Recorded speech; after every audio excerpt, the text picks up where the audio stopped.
Esta é a disciplina MTM 7305 de História da Matemática. Eu sou o professor Eliezer e nesta aula vamos falar um pouquinho sobre a capital do conhecimento, que já sabemos que é Alexandria, no norte do Egito. Vamos falar sobre grandes matemáticos de Alexandria.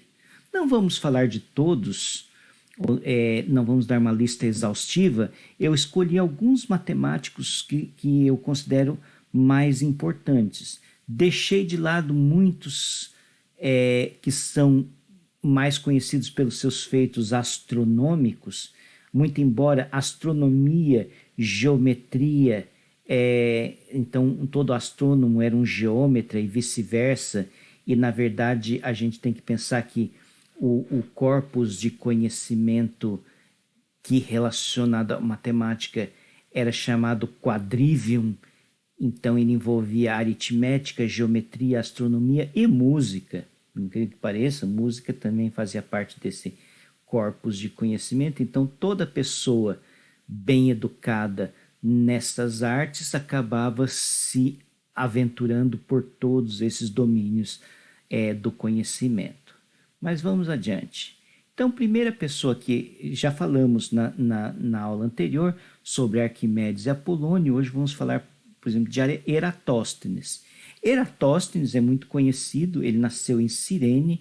Cirene é uma cidade do norte da África, hoje corresponde ao país que chamamos Líbia. Nasceu em 276 antes da nossa era comum, morreu em 194 em Alexandria. Então, assim, tudo ali no norte da África. Ele foi contemporâneo de Apolônio e viveu em Alexandria, atuou durante o reinado de Ptolomeu III, Euergetes. Ele é conhecido principalmente pelo método que possibilitou a medida da circunferência da Terra. Todos conhecem essa história, mas é uma história fascinante e que, num certo sentido, indica a genialidade desse personagem que estamos celebrando agora. Eratóstenes percebeu que no dia mais longo do ano,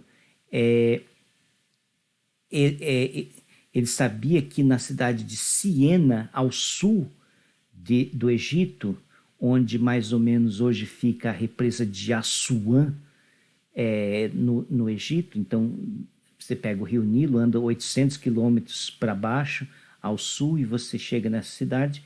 No dia mais longo do ano, existia um poço que ao meio-dia não fazia sombra.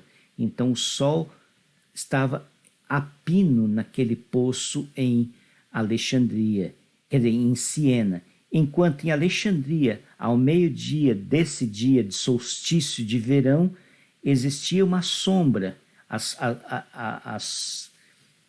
Os prédios, as colunas faziam sombra. Então, quer dizer, existia uma diferença. Por que em Siena o sol estava a pino ao meio-dia do solstício de verão, enquanto em Alexandria não?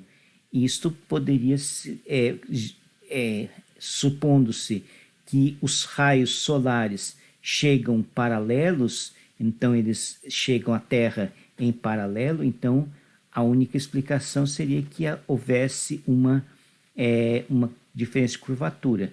Eratóstenes pagou para um servo fazer a contagem de passos, para contar realmente, medir a distância entre Siena e Alexandria, e medindo o ângulo que se formava de sombra em Alexandria, então, supondo, obviamente, que estava errado de fato, que Alexandria e Siena estavam estavam na mesma longitude, o que não é verdade, mas é uma suposição razoavelmente válida também, porque não é muito. Em relação à distância entre as duas cidades, a diferença de longitude é bem menor. Então você pode até fazer essa hipótese aproximativa, e esse seria, é fácil ver que esse seria equivalente ao ângulo central se pensasse que a Terra é uma esfera. Na verdade, ninguém tinha problemas com isso. Próprio Aristóteles já supunha que a Terra era de formato esférico, que ocupava o centro do universo. Então tinha razões filosóficas para pensar dessa maneira. Então a esfericidade da Terra nunca foi problema para os gregos. É lenda de que assim Terra plana era uma coisa que era comum naquela época. Não, na cultura grega a Terra era esférica, assim, muito, pelo menos há muitos séculos já se sabia e já se considerava que a Terra era esférica. E Eratóstenes conseguiu medir a circunferência da Terra com uma precisão muito boa até para os padrões atuais.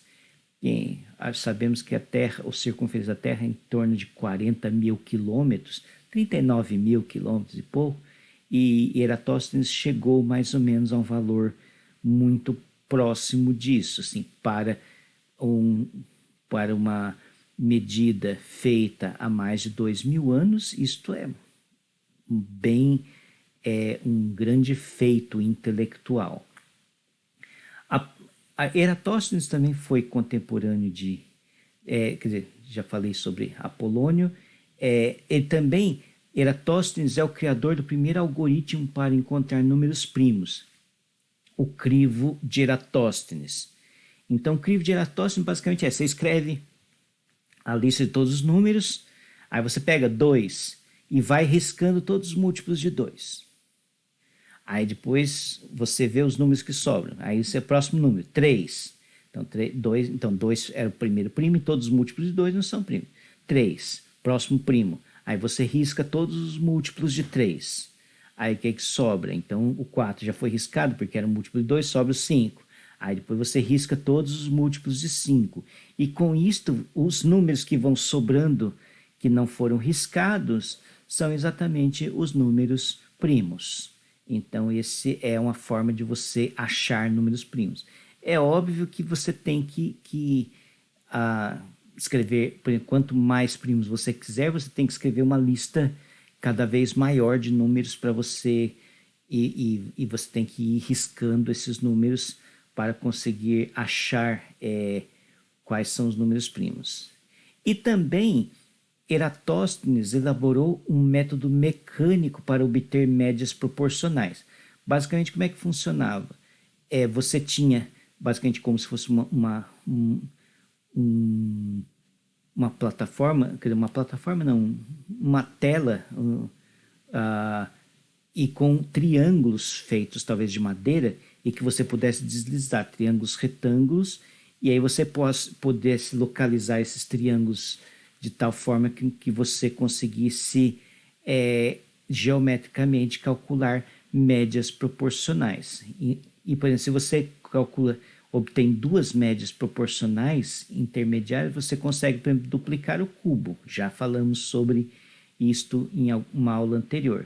Então, Eratóstenes tem esses resultados a ele atribuídos. Vamos para o próximo matemático, Diócles.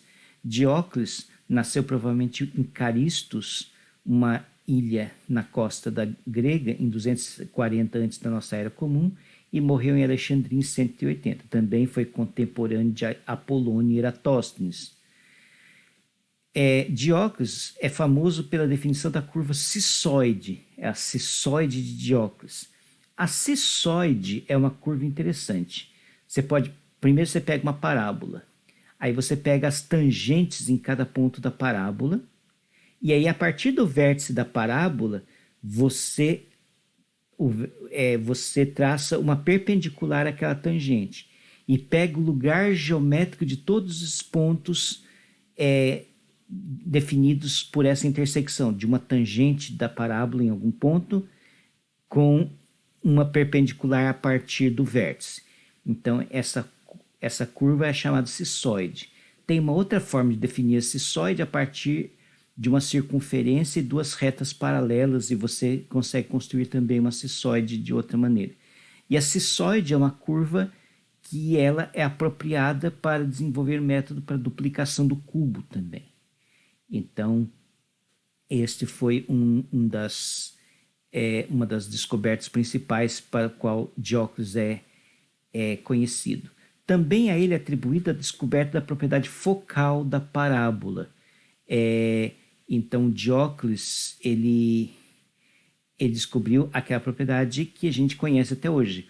Se você tem retas paralelas que refletem na parábola, vão passar pelo foco da parábola.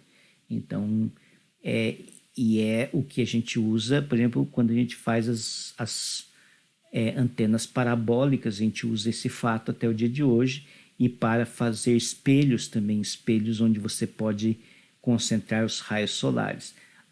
Dióclides tem uma obra famosa chamada sobre espelhos incendiários, burning mirrors, em inglês. Talvez espelhos incendiários seja talvez a melhor tradução, que é exatamente como concentrar os raios de luz de tal forma com que isso possa produzir combustão espontânea. Então, é um livro de ótica que foi preservado a partir, pelo menos fragmentos desta obra, a partir de versões em árabe. O próximo matemático na nossa lista é Nicomedes. Nicomedes viveu entre 280 e 210 antes da nossa era comum. Pouco se sabe sobre sua origem e outros dados biográficos. Sabe-se de comentários posteriores que Nicomedes ele criticou o método mecânico de Eratóstenes, de duplicação do cubo. Então, em certo sentido, a obra de Nicomedes é posterior à obra de Eratóstenes. E, ao mesmo tempo, Apolônio conhecia a obra de Nicomedes e foi ele quem denominou suas curvas de conchoides. Então, as conchoides de Nicomedes, que já foram apresentadas em aula, são curvas que auxiliam na solução da trissecção de ângulos e da duplicação do cubo. Então, a conchoide, ela inclusive tem uma espécie de método mecânico de se desenhar conchoides. Então, assim como você põe uma régua e um foco, um ponto, e aí você fazia deslizar sobre essa régua uma outra régua, de tal forma que a ponta a distância entre a ponta daquela régua e o ponto que se desliza sobre esse ponto fixo aqui fosse constante. Então, você consegue desenhar a conchoide. Então, esse método mecânico possibilitava, então, fazer as construções geométricas necessárias para a duplicação do cubo e a trissecção do ângulo. Então, Nicomedes, outro importante matemático de Alexandria também daquela época. Heron de Alexandria. Então, agora saímos daquela era de ouro dos matemáticos gregos, marcada por Euclides, Arquimedes, quer dizer, Apolônio. Arquimedes não viveu em Alexandria, mas a sua obra certamente era conhecida em Alexandria. E por todos os matemáticos falamos anteriormente, Eratóstenes, Nicomedes, Dióclides. E agora passamos para o momento em que Alexandria já estava sob o domínio do Império Romano. Então, o reinado dos reis Ptolomeus terminou algumas décadas antes da nossa era comum, quando Júlio César invadiu Alexandria. A rainha de Alexandria naquela época era Cleópatra. Então conhecemos grandemente, até através do cinema, a história de Cleópatra.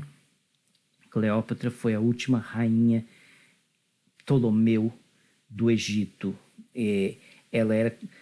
Os reis Ptolomeus eram de origem grega, mas os egípcios os assimilaram como se fossem faraós. Por quê? Porque, na verdade, Alexandre o Grande, ele conquistou o Egito, mas ele, no certo sentido, libertou os egípcios do domínio persa. Então, no certo sentido, a dominação grega trouxe muito mais vantagem, muito mais progresso para os egípcios do que quando eles estavam sob domínio do Império Persa. Então, por isso que Ptolomeu I, que foi o sucessor de Alexandre e que inaugurou o reinado ptolomaico no Egito, ele era chamado Ptolomeu Sóter, o Salvador, e ele era venerado como um faraó egípcio. Então, todos os reis ptolomeus que vieram depois dele tinham, num certo sentido, um status de faraó, assim, dos antigos faraós egípcios. E quando os romanos chegaram, acabou essa era de ouro de Alexandria. Alexandria e o Egito passaram a ser uma mera província do Império Romano. Na verdade, o próprio Mar Mediterrâneo passou a ser um lago do Império Romano, porque toda a Europa, principalmente toda a Europa meridional e toda a África setentrional, então todo o norte da África, sul da Europa e Oriente Próximo, então Anatólia e o Levante, a região que fica Síria, Líbano, Israel, toda ela virou Império Romano. Então, o Império Romano tinha uma grande extensão territorial, mas Alexandria continuou tendo um certo florescimento intelectual e um certo privilégio dentro do Império Romano, e muitos matemáticos viveram ainda nesses próximos 300, quase 4 séculos, em que Alexandria ainda brilhou como sendo uma grande capital intelectual e cultural do mundo civilizado. Civilizado segundo os padrões greco-romanos, porque, obviamente, a Índia e a China tinham civilizações muito mais antigas e sofisticadas, mas que não eram contabilizadas nessa noção de mundo civilizado. Então, e Heron, ele é famoso, foi um matemático importante logo do começo da nossa era comum, e ele é famoso por sua fórmula do cálculo de área de um triângulo conhecido dos seus lados, o famoso P menos A, P menos B, P menos C. Também elaborou um processo iterativo para o cálculo da raiz quadrada de um número.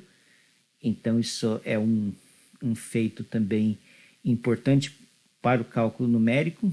E outro problema famoso que leva o seu nome é o problema de encontrar o caminho mais curto entre dois pontos, passando por um terceiro ponto sobre uma reta. Então, é aquela história, a pessoa tinha que ir de um ponto A até um ponto B, mas tinha que passar primeiro no rio para pegar água. Então, qual que é o caminho mais próximo entre você sair desse ponto, descer até o rio e voltar? Então, Heron, usando uma analogia ótica, como se a reta fosse um espelho, você refletia o ponto e pegava a linha reta entre o ponto e o reflexo do segundo ponto, e você tinha, e aí depois você refletia de novo e você tinha, então, esse caminho mais curto. Então, é um procedimento que envolvia um insight de natureza óptica. Então, Heron também é famoso por invenções mecânicas. Então, o primeiro modelo de máquina a vapor, então essa máquina você esquentava, ela era feita de cobre, então você esquentava, então nessa esferinha existia água, e conforme você ia esquentando, aquecendo na verdade, eu acho que tinha uma caldeira embaixo e esse caninho também podia levar água até a esfera, e aí você esquentava essa caldeira embaixo, a água subia pelo caninho, o vapor, na verdade, esse vapor enchia aquela esfera e saía pelos tubinhos e fazia essa esfera girar. Então, se a água está bem quente, o vapor está com bastante pressão, isso gira. Existem alguns filmes, alguns vídeos na internet onde você vê essa esferinha girando muito rapidamente. Então é um primeiro modelo de uma máquina a vapor. Muito embora as máquinas a vapor só vieram conquistar mesmo o seu status dentro da civilização muitos séculos depois, na Revolução Industrial. Também tinha um modelo de moinho de vento, um dos primeiros modelos de moinho de vento, que também usava a força do vento para fazer rodar uma roda e, com isto,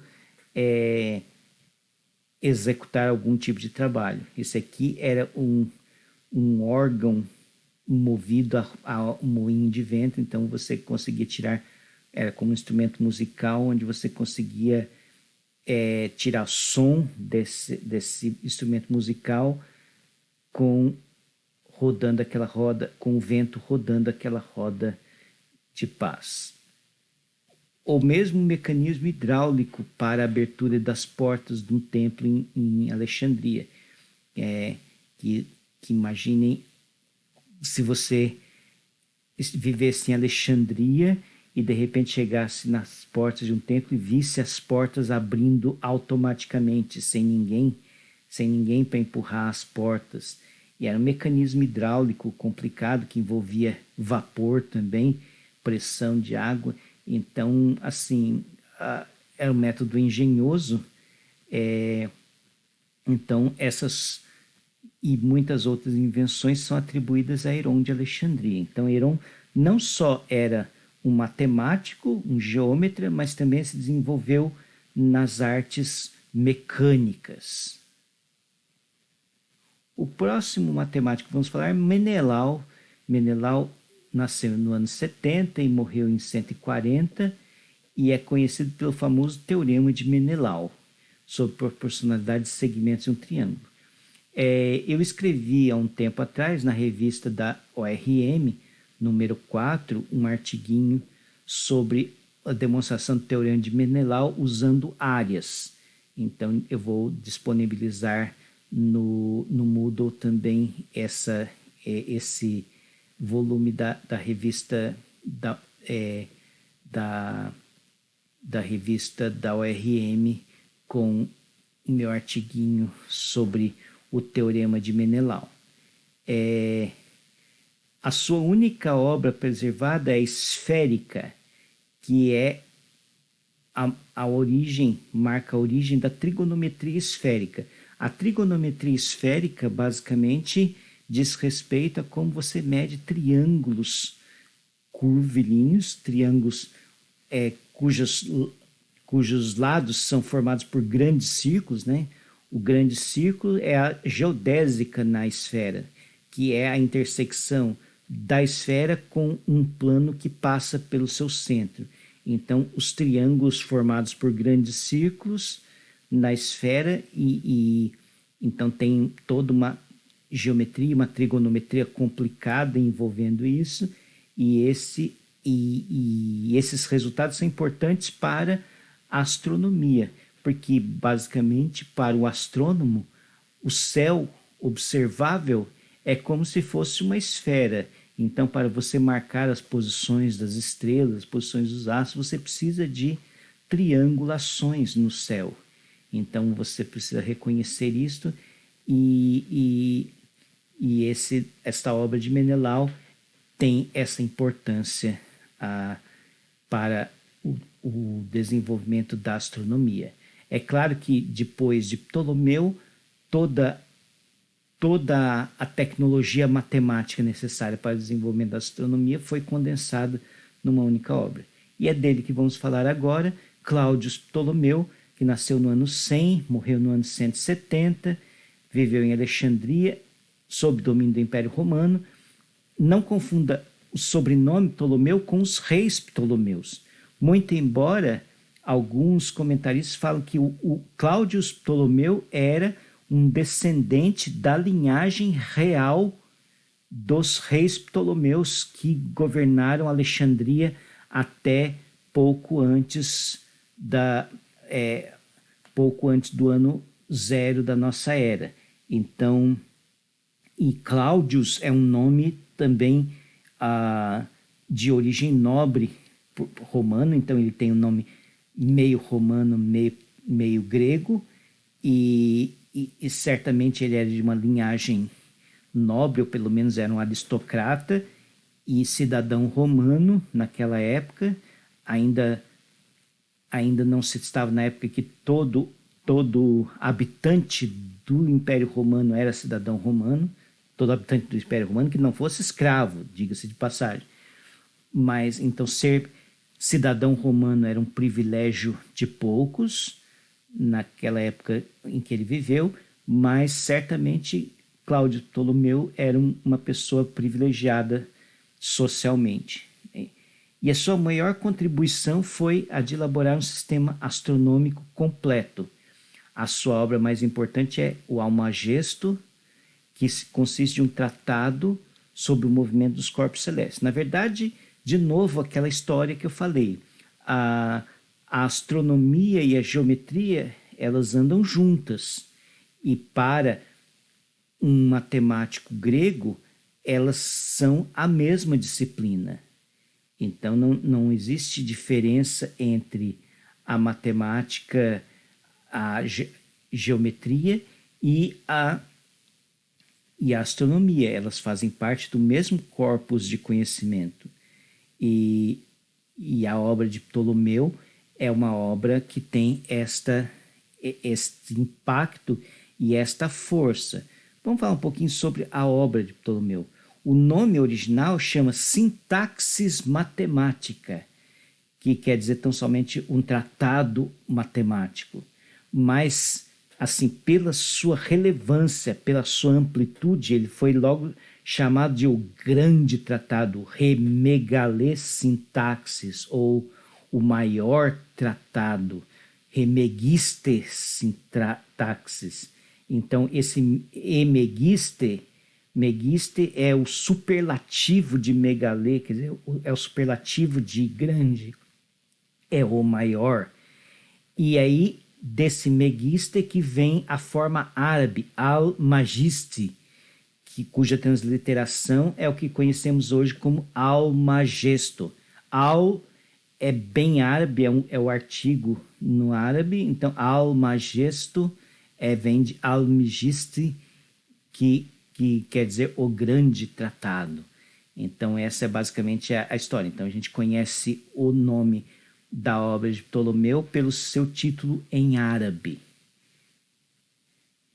No Almagesto existem muitos resultados comuns de trigonometria que nós conhecemos hoje, como fórmula de adição de arcos, fórmula de seno, de cosseno, e essas formas de adição podem ser demonstradas a partir do célebre teorema de Ptolomeu, que a gente demonstra em geometria básica, que relaciona os lados opostos de um quadrilátero inscrito numa circunferência com as diagonais. Então esse é o célebre teorema de Ptolomeu. Ptolomeu também é autor de uma obra de geografia que se tornou referência sobre o assunto no período medieval. Assim como Almagesto se tornou a referência básica de astronomia, tanto na Europa quanto no mundo árabe, durante todo o período medieval, somente com Nicolau Copérnico é que se começou a pensar diferente. Só um detalhe, Nicolau Copérnico não foi o primeiro a sugerir um sistema heliocêntrico. Existiam outros astrônomos gregos que também já tinham proposto um sistema heliocêntrico. Então, o heliocentrismo não era algo também assim de outro mundo. Qual que foi o problema? Assim, qual que é o problema da astronomia ptolomaica? é basicamente o movimento dos planetas. Então, quando você olha no céu, ao longo do ano, você vê o movimento de Mercúrio, Vênus, Marte, Júpiter e Saturno, e eles fazem coisas esquisitas no céu. Eles estão indo, de repente, uma certa época do ano, eles estão voltando.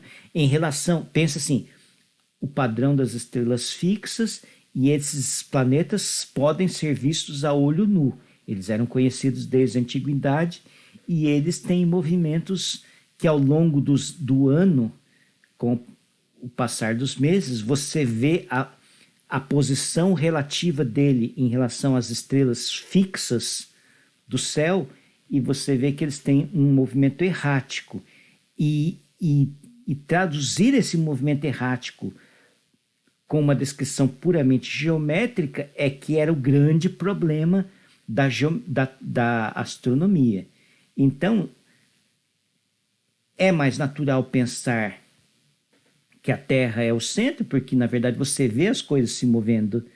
Então, num certo sentido, isto o senso comum indica assim, são as coisas que se movem e a gente fica parado.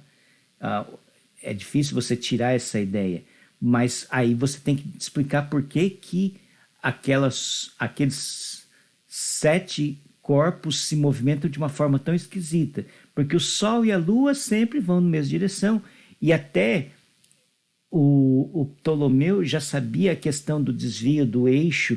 Por exemplo, ao longo do ano, o Sol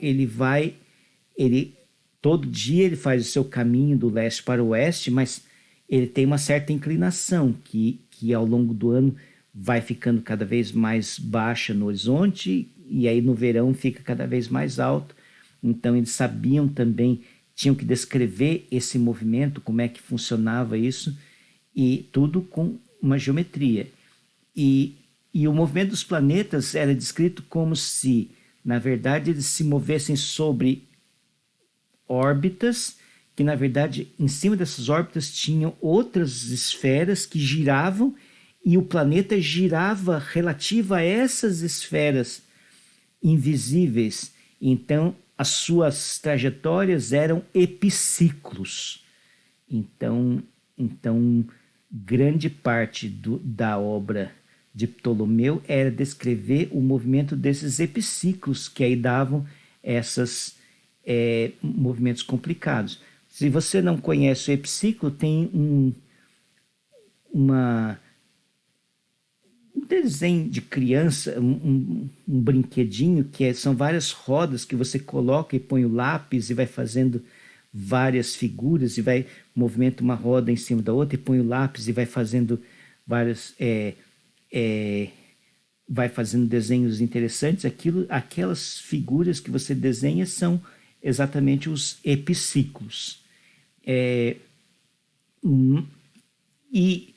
o grande avanço de Nicolau Copérnico, já no século XV, foi tentar ver de uma outra forma, tentar ver o movimento errático dos planetas não como um sistema complexo de epiciclos existentes na natureza, mas simplesmente como sendo o movimento relativo que ele faz se a Terra também se movimenta. Então esse movimento relativo que nós vemos, esse movimento que a gente aparente dos planetas que a gente vê, é o movimento relativo, o movimento daquele planeta que gira em torno do Sol e o movimento da Terra, que também gira em torno do Sol, e com isso explicaria esse movimento dos planetas. E então o Almagesto ele tem, mas ele por 15 séculos, ou quase 15 séculos, ele foi a obra paradigmática da astronomia em toda a Europa e no mundo árabe.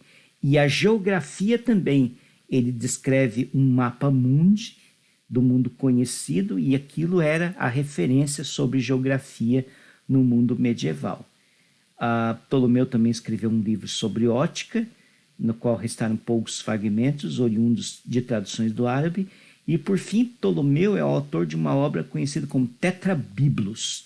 Tetrabiblos, que literalmente significa os 4 livros, e tem um caráter místico e astrológico. Então, a gente vê, assim, num certo sentido, também a contradição, né? Que com Ptolomeu atingiu-se o ápice da astronomia matemática, da astronomia geométrica, em que você possa fazer cálculos, em que você possa fazer previsões e construções complicadas e explicar o movimento de tudo dos corpos celestes, e ao mesmo tempo você tem um escrito totalmente obscuro, de caráter religioso, de caráter místico, do mesmo Ptolomeu. Então, contradições da vida do ser humano. Próximo matemático que queremos falar é Diofanto, que já viveu no século III da nossa era, viveu totalmente em Alexandria, e a sua obra mais célebre é a Aritmética, onde trata, entre outras coisas, de equações com coeficientes inteiros, que é o que a gente conhece hoje como equações diofantinas. Então, essa leitura, ela estimulou grandemente, assim, ela foi difundida também no mundo árabe, e na Europa, e Diofanto, ele teve uma importância muito grande para o desenvolvimento da álgebra e também, por exemplo, Pierre de Fermat tinha uma edição da aritmética e ele fez anotações em suas margens. Ele estudou realmente o livro de Diofanto, e uma das anotações, quer dizer, várias das anotações eram teoremas do Fermat, que foram demonstrados, mas uma das anotações que foram escritas lá, que é o conhecido último teorema de Fermat, levou 4 séculos para ser demonstrado, e é uma história muito interessante dentro da história da matemática. Mas a obra de Diofanto, quer dizer, a gente conhece hoje as equações diofantinas, e é um assunto ainda presente em teoria de números, e também outros assuntos que levam o seu nome, por exemplo, aproximações diofantinas, que é como você aproxima números racionais, números irracionais por números racionais. Quais são as aproximações ótimas que você pode fazer de números irracionais por números racionais? Geometria diofantina. Então, todos esses desenvolvimentos que hoje nós conhecemos como teoria de números foi originado. Não originado, não quer dizer que antes de Diofanto não existissem essas coisas, mas a obra aritmética de Diofanto, no certo sentido, ela representa um marco, assim como os elementos de Euclides é um marco na sistematização, na construção da geometria clássica. A obra aritmética de Diofanto é um marco na instituição do que a gente chama hoje de teoria de números clássica. Diofanto tinha problemas, na verdade, que eram problemas relativos à matemática grega, que tem a ver com a notação. Mais uma vez, grandes progressos que poderiam ter sido feitos muitos séculos antes do que eles realmente aconteceram, eles são impedidos ou são dificultados pela ausência de uma boa notação para você descrever os objetos matemáticos. Então, como você descreve as equações, como você escreve as equações, isto levou alguns séculos até a gente ter uma notação boa.